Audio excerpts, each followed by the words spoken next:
Profesor Jules Messerman, dia seorang ahli akademik di San Francisco. Dia pernah menulis dalam majalah Time atau Time Magazine, "What's a great leader? Throughout history, who qualifies?" Apakah ciri-ciri pemimpin yang hebat, dan sepanjang sejarah siapa yang layak ditabarkan sebagai pemimpin paling hebat dalam sejarah. Dia senarai, dia orang akademik, dia senarai panjang semua pemimpin dalam dunia, bukan dalam bidang politik saja, termasuk ahli-ahli akademik. Louis Pasteur, dia masuk kan? Louis Pasteur ni yang buat pasteurize untuk susu masam tu, dia masuk kan?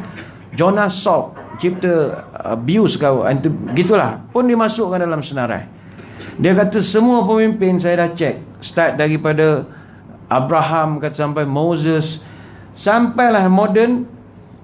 Dia kata tidak ada yang boleh challenge satu orang manusia, namanya Muhammad. Dia Kristian dan dia masih Kristian. Dia kata ini Muhammad, tak ada orang boleh challenge. Dia boleh ubah manusia seperti Umar Al-Khattab. Dia boleh ubah bangsa Arab yang dulu jual tak laku. Dia boleh ubah landscape orang-orang Arab ketika itu. Dan antara sebab kejayaannya adalah dia punya karakter dia. Dia seorang yang sangat amanah. Sebab itu amanah ni modal terbesar untuk mencipta kejayaan. Tuan-tuan, kalau nak bisnes, kalau orang tak percaya, tuan-tuan boleh berjaya dalam perniagaan. Tuan-tuan, dalam politik, tanpa kepercayaan, tombang tuan-tuan. Kepercayaan ni modal terbesar sebuah kejayaan. Ahli politik kalau tak dapat kepercayaan, mimpilah boleh jadi calon ataupun boleh menang dalam pilihan raya. Kepercayaan. Orang bisnes, kalau tak ada kepercayaan, orang tak akan beli produk dia. Sebab itu orang banyak gunakan ustaz untuk berniaga. Sebab ustaz tu dia ada kepercayaan. Go shop pun dia sapu juga, dia jual apa-apa, orang akan gunakan ustaz sebab orang nak laku. Kepercayaan. Kan ustaz kan orang percaya walaupun bukan bidang dia, ceramah dia, masak dia, go shop dia, semua dia, tapi sebab kepercayaan. Orang berniaga kepercayaan. Hatta penceramah pun kepercayaan. Tuan-tuan nak ke panggil satu orang penceramah yang ada masalah, dia bercerai dengan isteri dia lah, lepas tu dia sibuk pula nak kahwin muda, dia mau cerita, dia keluar dari internet, orang pun dah cerita dia nak bercerai, tiba-tiba menonong kita nak panggil dia ceramah di surau kita, tajuk ceramahnya keluarga bahagia. Tuan-tuan nak datang? Pirang kau hara siang malam, cerai dalam telefon, apa benda nak ajar orang. Kita hilang kepercayaan. Sebab itu kepercayaan modal terbesar. Dan Nabi kita, dia sukses dalam kerjaya salah satu sebab dia ni amanah dan dipercayai. Sebab itu tuan-tuan hadirin hadirat sekalian, bagi kita sebagai manusia, khususnya sebagai seorang Islam, apakah bentuk amanah yang perlu kita jalankan sebagaimana kita ini seorang manusia, sementara lagi seorang mukmin? Syekh Mustafa Al-Maraghi dan Muhammad bin Abdullah Asy-Syaukani As-Sana'ani ada menulis beberapa artikel tentang apakah bentuk amanah yang perlu dijalankan oleh seorang yang beriman. Kata mereka, perintah memelihara amanah wajib kepada setiap mukallaf, iaitu pertama sekali, ni peringatan untuk kita bersama, nombor satu sekali amanah kepada Allah. Itu nombor satu. Tidak boleh menetak jati, papan di Jawa dibelah-belah. Jangan diikut kehendak hati, kita di bawah perintah Allah. Itu memang pertama sekali amanah kita kepada Allah. Baik itu dalam Quran, Allah Ta'ala telah memberi satu garis panduan. Mu wahai manusia, jangan over daripada aku. Kok mana pun Allah number one. Ya ayyuhalladzina amanu la tuqaddimu baina yadayillah wa rasulihi wattaqullah innallaha sami'un alim.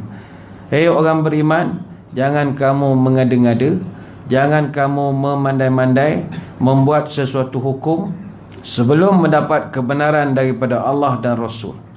Bertakwalah kamu kepada Allah, sesungguhnya aku maha mendengar lagi maha mengetahui. Artinya Tuhan kata, jangan kau bercakap sebelum kau tengok apakah kata Nabi. Jangan kau memerintah sebelum menengok apakah Nabi perintahkan.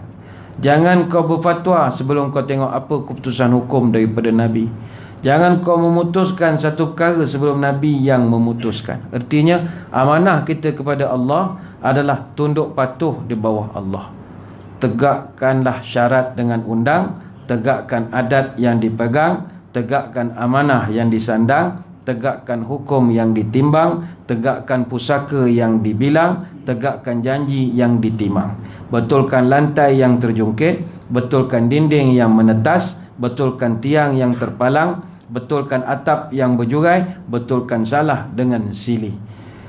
Manusia sekarang ini, dia tidak kadar diri. Dia tidak tengok bahawa dia tu lebih kecil daripada Tuhan.